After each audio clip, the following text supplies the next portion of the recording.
what do you think is the fastest route to reducing gun violence in America? The fastest?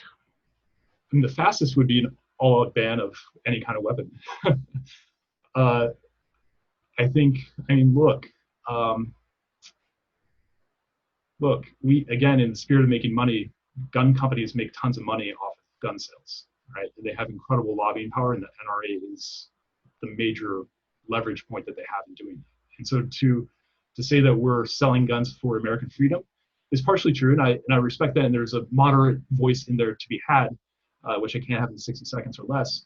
But frankly, this is all about money right now in terms of the kind of deaths that we see. So in addition to an assault rifle ban like we had in the 1990s, I also strongly believe, we need to have Massachusetts policies, it makes it really hard to own a gun, because I know gun owners, and you need 3 letters of recommendation, you need to be part of a gun club, which there's like 3 in the Massachusetts area, and you need like a background check. It's really challenging. If we had that across the country, I can guarantee you that we'd have significant reductions in gun violence. Okay, so gun violence is, those of us in public health, is an epidemic, which means that it's preventable. And the fact that 100 people a day die from guns, including people who take their own lives, is a tragedy, and is a tragedy that this country alone faces versus other countries. What can be done is common sense laws can be placed. Things like background checks, or making assault weapons and weapons that were made for war illegal. We do not want them in our neighborhoods. But there are also evidence-based programs like Cure Violence that I worked on in New York City, which think about social relationships and disrupting kind of the trajectory of people who may find themselves either victims of or perpetrators of gun violence. So there's a lot we can do to limit the sale, background checks, removing guns from people who are having a mental health crisis so they don't pose a risk to themselves. There's a lot we can do changing the norms and the values, but really what needs to be done is front head-on conversation to say, the NRA should not be controlling this conversation. The people, moms like me, don't want to worry about my kid going to school or going to a movie theater. This is really a tragedy, and there's a lot that can be done. It's just we need to stand up firmly against the NRA. Well, I think getting money out of politics is the fastest route to addressing gun violence in America.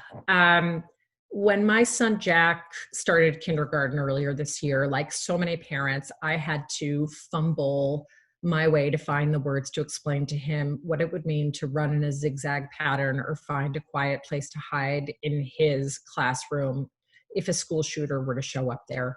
That is not a conversation that any parent should have to have with their child, or a fear that any child should have to live with going to school. And gun violence has torn too many families and communities apart and disproportionately affected communities of color.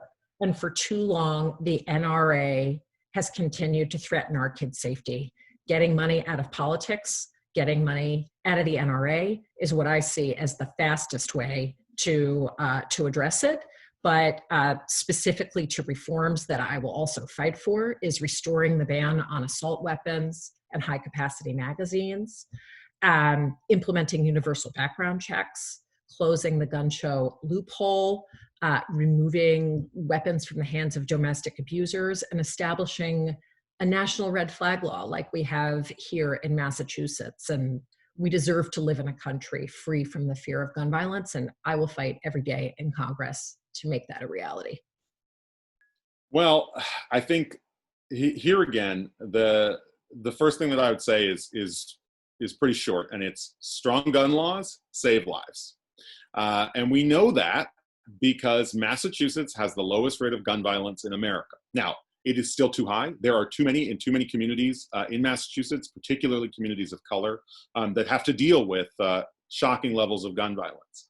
But overall, we have the lowest rate of gun violence in America. And it's not a mystery. It's not, we don't have to ask ourselves, well, why is that? That's strange. No, it's pretty simple. We have strong gun laws and we enforce them. We're one of the few states with an assault weapons ban. And by the way, when in 2015, when the Attorney General's office started enforcing our assault weapons ban, The NRA's response to finding out that we had the lowest rate of gun violence and we're enforcing our assault weapons ban was to sue the state of Massachusetts to try to invalidate that law. So I'm happy to have been in the Attorney General's office when we went to federal court and beat the NRA. And I think this is one of the reasons why I'm proud to be an approved candidate by Moms Demand Action, to be a gun sense candidate on their website. We need to do a whole number of things, none of which are necessarily that complicated, but all of which should have been done decades ago to lower the rate of gun violence in this country. It is a national tragedy that you and so many of your classmates grew up going to high school doing active shooter drills and interrupting your classes to talk about what you needed to do to stay safe if there was a shooter in your school. That is insane. That's just insane. And the fact that we've done nothing in response to it is even more insane. So I just think that's a national failure that we thankfully can still address. And that's what I want to do in Congress. The whole host of reforms, from national gun tracing programs to going after straw purchasers, making sure that we have a national system, because 60% of the guns that are used in crimes in Massachusetts come from outside of Massachusetts. They come from states with lower, with lower laws, without as much protection, and a national assault weapons ban, limiting high-capacity magazines. These are all simple steps that we can take. Red flag laws. These are not necessarily complicated ideas. We just have to have the willpower to do them. And I think that's a story we have to tell in this district. It's a story that should go national. It's not a mystery how to do this, but we have to do it. I'm not sure what's the fastest. Obviously, look, one of the fastest would be flipping the Senate, having 60 votes, and taking care of that the NRA never again puts their, what they believe is right over this epidemic that we have. Because that's what it is. Gun violence is an epidemic. It's a safety issue, an economic issue, a healthcare issue, and a women's rights issue. Death by gun violence in kids is the second highest leading reason for death in children. It's crazy. So we need to ban assault weapons. We need to ban high capacity magazines. We need to make sure that we have gun identification rules, stronger gun licensing rules. And we need to have universal background checks, not just on the guns, but on the ammunition as well. It can't be easier to get a driver's license than it is to get a gun license. And we need to change that, and we need to change that immediately. Getting rid of Mitch McConnell. As a Marine officer, I slept, ate, trained, patrolled with an AR-15 for 4.5 years. No civilian needs to own that weapon. At the federal level, it's going to be extremely challenging to pass common sense gun safety legislation, things like universal background checks, red flag laws, mandatory liability insurance, mandatory assault weapon buybacks, things that 80% of Americans support, even in red states. It's going to be very challenging to pass that legislation insofar as we have a Senate majority leader who just thinks that the NRA is the be-all and end-all of gun policy. So first and foremost, we've got to beat them. But secondly, we can create a coalition that operates at the grassroots, that puts increasing pressure on Republican legislators, both in Congress and in the Senate, to represent not just the NRA, but actually their median voters. I think that coalition can consist of a wide range of groups: moms, students, ministers, public health professionals, veterans, police officers. And the Massachusetts 4th Congressional District happens to be the headquarters for a huge number of those groups. We've got a robust Moms Demand Action network. March for Our Lives has a great program here. Ministers in Boston have been talking about gun safety for 60 years. We're the public health capital of the world. And I am a veteran myself and hope to be the next member of Congress. So I hope to be a quarterback for that coalition that'll put pressure on legislators at the grassroots level throughout the country. Well, I'm fully behind March for Our Lives. Again, your generation, as on all these issues, is leading so powerfully. I got very involved with March for Our Lives. I helped to build the Sibling March Network, working with Everytown for Gun Safety and Bloomberg Philanthropies, 800 marches around the country and the world. I am fully in support of the March for Our Lives platform, which I think makes a lot of sense. What I think we have to do is we have to build this movement. So I did this to save AmeriCorps in 2003 when Tom DeLay, who was the Mitch McConnell of his time, tried to kill it. I organized a movement. We took over Capitol Hill. We brought in people to testify for over 100 hours straight. I want to do the same thing on gun safety. Bring people like you, like March for Our Lives and others, to Washington and have an endless hearing. And we won't have to beg CNN and C-SPAN and the New York Times like I did 17 years ago. We just use this, the most powerful device for change on the planet. If Mitch McConnell's still in power, we have his phone number streaming at the bottom. We say, call people who are opposing gun safety legislation. 80% of us agree on universal background checks, on red flag laws, on banning high-capacity magazines. It's just that the NRA has a stranglehold on the Republican Party. And so every time there's a shooting, people say, well, we got to do something, nothing's done. So what I would do is build a movement. I would use my position in Congress to break down the doors and say, let's come in and let's take this on. And I believe with the energy from your generation and others, from Gabby Gifford's organization, from Everytown for Gun Safety, from Moms Demand Action, we could actually get this done. Thanks to March for Our Lives, this has become a voting issue. And I think, if I'm in Congress, I will work with all those groups. I've done it before in my life as an activist. I believe we can make the breakthrough and finally end this madness.